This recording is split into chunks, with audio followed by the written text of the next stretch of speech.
Bienvenue sur le podcast de conseil anti-crise www.paef.live, disponible sur toutes les plateformes d'écoute en streaming, Google Podcast, Spotify, iTunes, YouTube et Facebook. Le podcast paef.live est à vos côtés. Voilà, depuis 1 an, avant même la crise, pour vous soutenir et soutenir votre pouvoir d'achat de façon durable. Vous avez plus de 65 épisodes pour booster votre pouvoir d'achat. Nous y voilà à la 3e leçon de la série de 10 leçons anti-crise. Cette 3e leçon nous apprend l'importance d'équilibrer votre budget familial. Je vous recommande comme prérequis d'écouter les 2 premiers épisodes de cette série, réussir votre bilan financier et anticiper vos problèmes financiers. Nos 10 leçons anti-crise qui sont axées sur le pouvoir d'achat nécessitent d'utiliser comme prérequis un agrégateur de comptes bancaires pour suivre une jauge sur votre consommation et sur votre budget mensuel.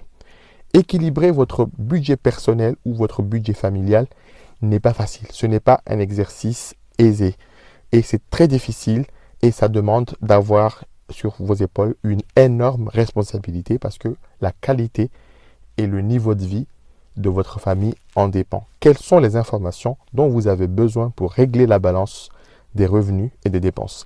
Est-ce que la fatalité, est-ce que c'est normal d'être tout le temps dans le rouge? Comment éviter la dérive au niveau de vos dépenses? Est-ce que vous devrez laisser vos dépenses dériver comme un radeau en pleine mer sans contrôle? Y a-t-il un risque de vous retrouver un jour en fragilité financière?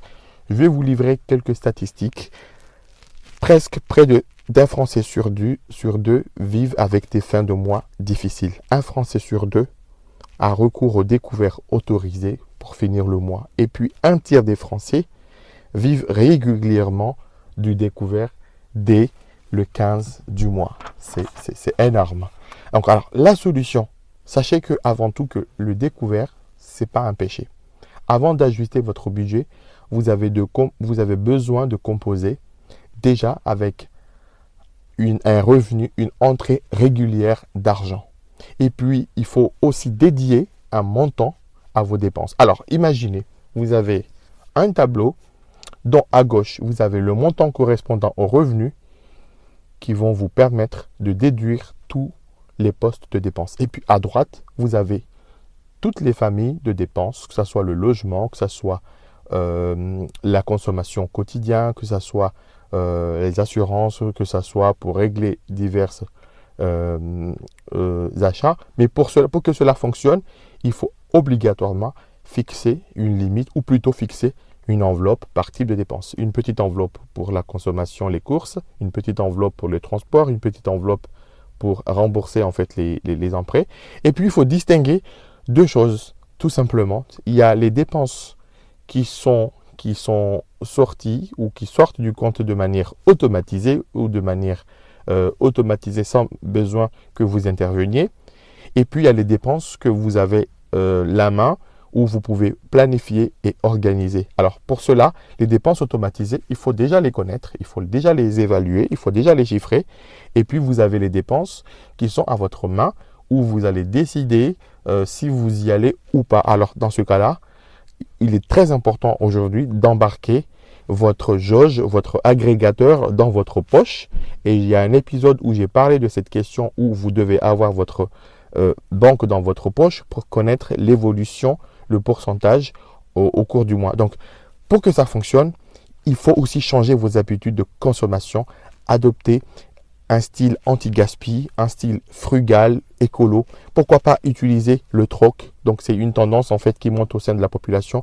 Le fait maison, le do it yourself, le reconditionner pour maîtriser encore et encore vos sorties. Donc, tous vos efforts seront vains si vous ne saisissez pas les opportunités de cashback pour rembourser, pour vous faire rembourser vos courses, pour utiliser les coupons et les bons de réduction qui sont mis à votre disposition lorsque vous effectuez vos dépenses. Donc, toutes vos sorties d'argent doivent tenir compte du montant qui est alloué au départ. doivent tenir compte de chaque enveloppe pour chaque famille de dépenses pour que vous restiez en fait à l'équilibre. Alors, sachez que, il n'y a aucune raison de culpabiliser. Sachez qu'il faut entre 3 et 6 mois pour changer un petit peu vos habitudes, apprendre à maîtriser un agrégateur, apprendre à maîtriser en fait votre budget, apprendre à utiliser cette enveloppe de manière optimisée et pour que vous deveniez par la suite en fait un bon gestionnaire de budget familial. Sachez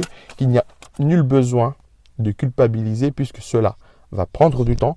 Donc, c'est loin d'être un exercice comptable, c'est avant tout un exercice de fidélité à vos valeurs. Cela mérite d'être accompagné. Alors, et si vous n'en êtes pas capable, n'ayez pas honte de demander de l'aide parce que c'est un changement profond en fait dans la manière de changer. C'est un changement profond dans la planète de vos principes et tous les 3 mois, vous devriez réviser et revoir justement vos enveloppes et revoir justement les familles de dépenses et revoir aussi s'il n'y a pas une variation au niveau de vos entrées pour pouvoir corriger en fait certaines enveloppes. Alors, loin de moi l'idée de prôner l'orthodoxie, la rigueur, ce que je vous recommande avant tout, c'est de vous donner un spectre de 3 mois pour équilibrer les choses. En fait, toutes choses égales par ailleurs. Donc, si vous avez un petit découvert ce mois-ci, cela doit rester de manière exceptionnelle.